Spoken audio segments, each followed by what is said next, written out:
जय भोलेनाथ।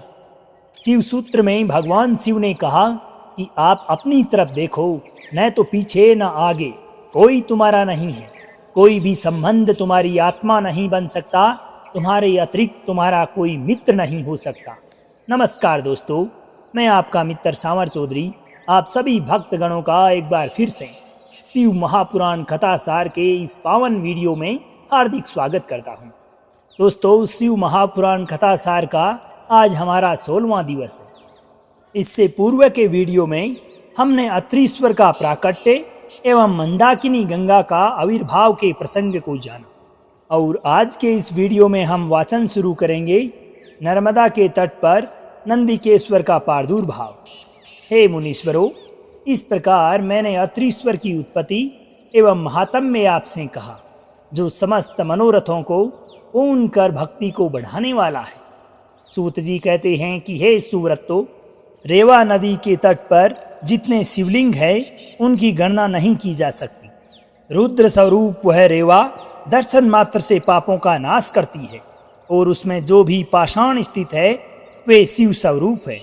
भोग एवं मोक्षों को देने वाले कई प्रमुख शिवलिंग वहाँ स्थित है, जिनमें नंदिक देव संपूर्ण कामनाओं को पूर्ण करने वाले कहे जाते हैं। जो रेवा नदी के तट पर स्नान करके भगवान नंदिकेश्वर का पूजन करता है उसे संपूर्ण सिद्धियां प्राप्त होती है। अब ऋषि गणों के पूछने पर सूत जी ने कहा कि हे महर्षियों, पूर्व समय में किसी ब्राह्मण की ऋषिका नामक एक कन्या हुआ करती थी। उसने अपनी उस कन्या का विवाह विधान पूर्वक किसी ब्राह्मण से कर दिया। अब वह द्विज पत्नी अपने पूर्व जन्म के किसी अशुभ कर्म के प्रभाव से बाल्यावस्था में ही विधवा हो गई। तब वह ब्राह्मण पत्नी ब्रह्मचार्य व्रत के पालन में तत्पर हो पार्थिव पूजन पूर्वक कठोर तपस्या करने लगी।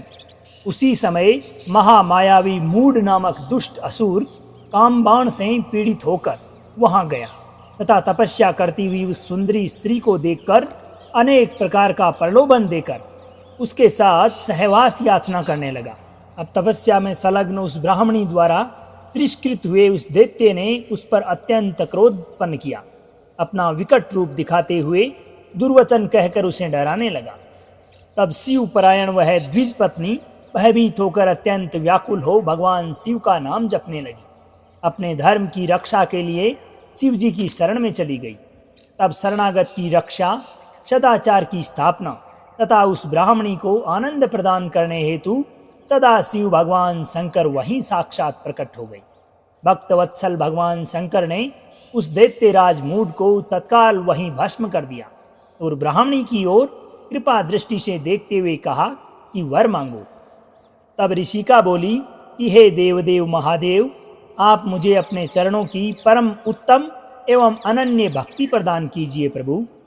और मेरी दूसरी प्रार्थना यह है कि आप लोक कल्याण के निमित्त यहीं पर निवास कीजिए। भगवान शंकर ने कहा कि हे ऋषिके, तुमने जो जो वर मांगे हैं उन सभी को मैं तुम्हें प्रदान करता हूँ। इस अवसर पर शिवजी को प्रकट हुआ जानकर ब्रह्मा, विष्णु आदि देवता वहाँ पहुँच गए और प्रसन्नचित होकर उनकी स्तुति की। इसी समय भगवती गंगा जी ने वहाँ आकर साध्वी ऋषिका के भाग्य की प्रशंसा करते हुए प्रसन्नचित होकर उससे कहा कि हे साध्वी, तुम वैशाख महीने में एक दिन मेरे कल्याण के लिए अपने समीप में रहने का मुझे वचन दो, जिससे मैं एक दिन तुम्हारा सामीप्य प्राप्त कर सकूं। गंगा जी का वचन सुनकर वह साध्वी से स्वीकार कर लेती है। शिव जी भी उसके द्वारा निर्मित उस पार्थिव लिंग में अपने पूर्णांश से प्रविष्ट हो जाते हैं। उसी दिन से नर्मदा का ये तीर्थ ऐसा उत्तम एवं परम पावन तीर्थ हो गया है दोस्तों, जहां भगवान शंकर नंदिकेश नाम से प्रसिद्ध होकर स्थित हैं। गंगा भी प्रतिवर्ष वैशाख मास की सप्तमी के दिन सबके कल्याण की इच्छा से तथा अपने उस पाप को धोने के लिए वहां जाती है जो मनुष्यों से वे ग्रहण करती है। इसके पश्चात आता है दोस्तों पश्चिम दिशा के शिवलिंगों के वर्णन क्रम में महाबलेश्वर लिंग का महात्म्य। सूत जी कहते हैं कि हे ब्राह्मणों, अब पश्चिम दिशा में जो जो लिंग भूतल पर प्रसिद्ध हैं उन शिवलिंगों को सद्भक्ति पूर्वक सुनिए। कपिला नगरी में कालेश्वर एवं रामेश्वर नामक दो महादिव्य लिंग हैं। जो दर्शन मात्र से पापों को नष्ट करते हैं। पश्चिम सागर के तट पर महासिद्धेश्वर लिंग, जो धर्म, अर्थ, काम एवं मोक्ष तक प्रदान करता है। पश्चिम समुद्र के तट पर गोकर्ण नामक उत्तम क्षेत्र है। यह ब्रह्म हत्या आदि पापों को नष्ट करने वाला और संपूर्ण कामनाओं का फल प्रदान करने वाला है। गोकर्ण क्षेत्र में करोड़ों शिवलिंग स्थापित है और पग पग पर असंख्य तीर्थ स्थल भी। अधिक क्या कहें, गोकर्ण क्षेत्र में स्थित सभी शिवलिंग शिव स्वरूप हैं और वहाँ का समस्त जल तीर्थ स्वरूप है दोस्तों। अब गोकर्ण क्षेत्र में स्थित महाबलेश्वर शिवलिंग कृतयुग में श्वेत वर्ण, त्रेता में लोहित वर्ण, द्वापर में पीत वर्ण और कलयुग में श्याम वर्ण का हो जाता है। महापाप करने वाले लोग भी यहाँ गोकर्ण क्षेत्र में विराजमान महाबलेश्वर लिंग की पूजा करके भगवान शिव के पद को प्राप्त हुए हैं। ये था महाबलेश्वर लिंग का महात्म्य। इसके पश्चात आता है दोस्तों उत्तर दिशा में विद्यमान शिवलिंगों का वर्णन। सूत जी बोले कि हे ब्राह्मणों, अब मैं उत्तर दिशा में विराजमान मुख्य मुख्य शिवलिंगों का वर्णन करता हूँ। गोकर्ण नामक एक दूसरा भी पापनाशक क्षेत्र है। वहाँ पर एक विस्तृत महावन है जिसमें चंद्रभाल नामक उत्तम शिवलिंग स्थापित है, जिसे रावण सद्भक्ति पूर्वक लाया था। गोकर्ण में स्नान कर तथा चंद्रभाल का पूजन कर मनुष्य अवश्य ही शिवलोक को प्राप्त हो जाता है दोस्तों। निसर्षि नामक उत्तम तीर्थ में दधीची नामक शिवलिंग स्थित है। इस शिवलिंग को दधीची मुनि ने स्थापित किया था। वहां जाकर विधि पूर्वक स्नान कर दादीचेश्वर का आदर पूर्वक पूजन अवश्य करना चाहिए। नेमी सारण्य में सभी ऋषियों द्वारा स्थापित ऋषिकेश्वर नामक शिवलिंग है। उसके दर्शन एवं पूजन से पापी लोगों को भी भोग तथा मोक्ष प्राप्त होता है। अब देवप्रयाग तीर्थ में ललितेश्वर नामक शिवलिंग है। उसकी पूजा करने से सभी प्रकार के पाप दूर हो जाते हैं। पृथ्वी पर प्रसिद्ध नेपाल नामक पुरी में पशुपतेश्वर नामक शिवलिंग स्थापित है, जो संपूर्ण कामनाओं को पूर्ण करता है। इसके समीप मुक्तिनाथ नामक अत्यंत अद्भुत शिवलिंग भी है। इस शिवलिंग के दर्शन एवं अर्चना से संपूर्ण मनोरथ पूर्ण होते हैं दोस्तों। इसके पश्चात आता है द्वादश ज्योतिर्लिंगों का वर्णन। आगे के अध्यायों में हाटकेश्वर लिंग एवं अंधकेश्वर लिंग आदि लिंगों की महिमा का वर्णन करने के उपरांत सूत जी ने द्वादश ज्योतिर्लिंगों के प्रादुर्भाव की कथा एवं उनकी महिमा का वर्णन कई अध्यायों में विस्तार पूर्वक किया है। मणिकर्णिका एवं काशी का प्राकट्य, सोमनाथ, महाकाल, ओंकारेश्वर, केदारेश्वर एवं भीम शंकर इत्यादि ज्योतिर्लिंगों की कथा के अनंतर विश्वेश्वर ज्योतिर्लिंग वाराणसी, मणिकर्णिका एवं पंचक्रोशी की महत्ता का प्रतिपादन करते हुए सूत जी कहते हैं कि संसार में जो कोई भी वस्तु दिखाई पड़ती है वह सच्चिदानंद स्वरूप, निर्विकार एवं सनातन ब्रह्म रूप है। अपने केवल्य भाव में ही रमने वाले उन अद्वितीय परमात्माओं में कभी एक से दो हो जाने की इच्छा जागृत हुई। फिर वे ही परमात्मा स्वरूप में प्रकट होकर भगवान शंकर कहलाए। वे ही स्त्री तथा पुरुष के भेद से दो रूपों में हो गए। उनमें जो पुरुष था वह शिव एवं जो स्त्री था वह शक्ति कही गई। अब उन चिदानंद स्वरूप शिव एवं शक्ति ने स्वयं अदृश्य रहकर स्वभाव से ही दो चेतनों की सृष्टि की, प्रकृति और पुरुष।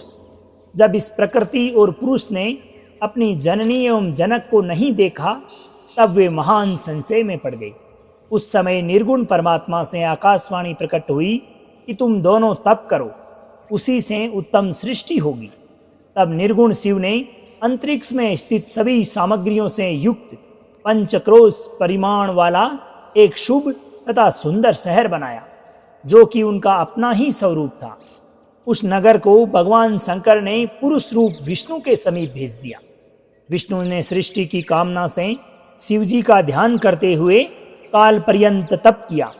अब उनकी तपस्या के श्रम से उनके शरीर से अनेक जलधाराएं उत्पन्न हो गई, जिसके कारण वहां कुछ भी दिखाई नहीं पड़ता था।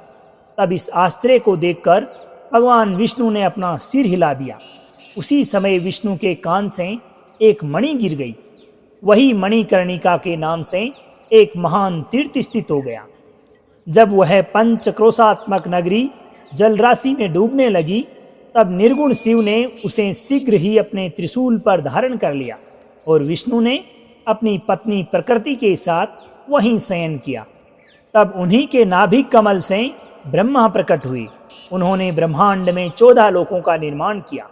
ब्रह्मांड का विस्तार महर्षियों ने 50 करोड़ योजन बताया है दोस्तों। फिर भी भगवान शिव ने ये सोचा कि ब्रह्मांड के भीतर अपने अपने कर्मों से बंधे हुए प्राणी मुझे किस प्रकार से प्राप्त करेंगे। ऐसा विचार कर उन्होंने पंचक्रोशी को ब्रह्मांड से अलग रखा। यह काशी लोक का कल्याण करने वाली, कर्म बंधन का विनाश करने वाली, मोक्ष तत्व को प्रकाशित करने वाली तथा ज्ञान प्रदान करने वाली मुझे अत्यंत प्रिय है। परमात्मा शिव ने अविमुक्त नामक लिंग को स्वयं वहां स्थापित किया और कहा कि हे मेरे अंश स्वरूप, तुम मेरे इस क्षेत्र का कभी त्याग नहीं करना। ऐसा कहकर भगवान सदाशिव ने उस काशीपुरी को स्वयं अपने त्रिशूल से उतारकर मरते लोक संसार में स्थापित कर दिया। ब्रह्मा जी का एक दिन पूरा होने पर जब सारे जगत का प्रलय हो जाता है, तब भी इस काशीपुरी का नाश नहीं होता। उस समय भगवान शिव इसे त्रिशूल पर धारण कर लेते हैं और जब ब्रह्मा द्वारा पुनः मेरी सृष्टि की जाती है, तब उसे फिर से इस भूतल पर स्थापित कर देते हैं। कर्मों का कर्षण करने से ही इस पुरी को काशी कहते हैं। काशी में अविमुक्तेश्वर लिंग सदा विराजमान रहता है। यह महाताप की पुरुषों को भी मुक्त करने वाला है। हे मुनीश्वरों, अन्यत्र मोक्षप्रद क्षेत्रों में सारूप्य आदि मुक्ति प्राप्त होती है, किंतु यहाँ प्राणियों को सर्वोत्तम सायुज्य मुक्ति प्राप्त होती है। जिनकी कहीं पे भी गति नहीं होती, उनके लिए वाराणसीपुरी ही गति है। सभी देवता यहाँ मृत्यु की इच्छा करते हैं, फिर दूसरों की तो बात ही क्या। कैलाशपति जो भीतर से सतोगुणी और बाहर से तमोगुणी कहे गए हैं, वे रुद्र के नाम से विख्यात हैं। वे निर्गुण होते हुए सगुण रूप में प्रकट हुए शिव हैं। उन्होंने बारंबार प्रणाम करके निर्गुण शिव से कहा कि हे विश्वनाथ, आप यहाँ रहकर जीवों का उद्धार करें। तदंतर मन तथा इंद्रियों को वश में रखने वाले अविमुक्त ने भी प्रार्थना पूर्वक कहा कि देव, काशीपुरी को आप अपनी राजधानी स्वीकार करें। मैं अचिंत्य सुख की प्राप्ति के लिए यहाँ सदा आपका ध्यान लगाए स्थिर भाव से बैठा रहूँगा।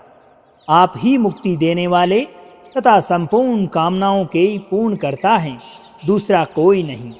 अतः आप परोपकार के लिए उमा सहित यहाँ विराजमान रहें। सूत जी कहते हैं कि ब्राह्मणों, जब शंकर ने भगवान विश्वनाथ से इस प्रकार प्रार्थना की, तब सर्वेश्वर शिव समस्त लोकों का उपकार करने के लिए वहाँ विराजमान हो गए।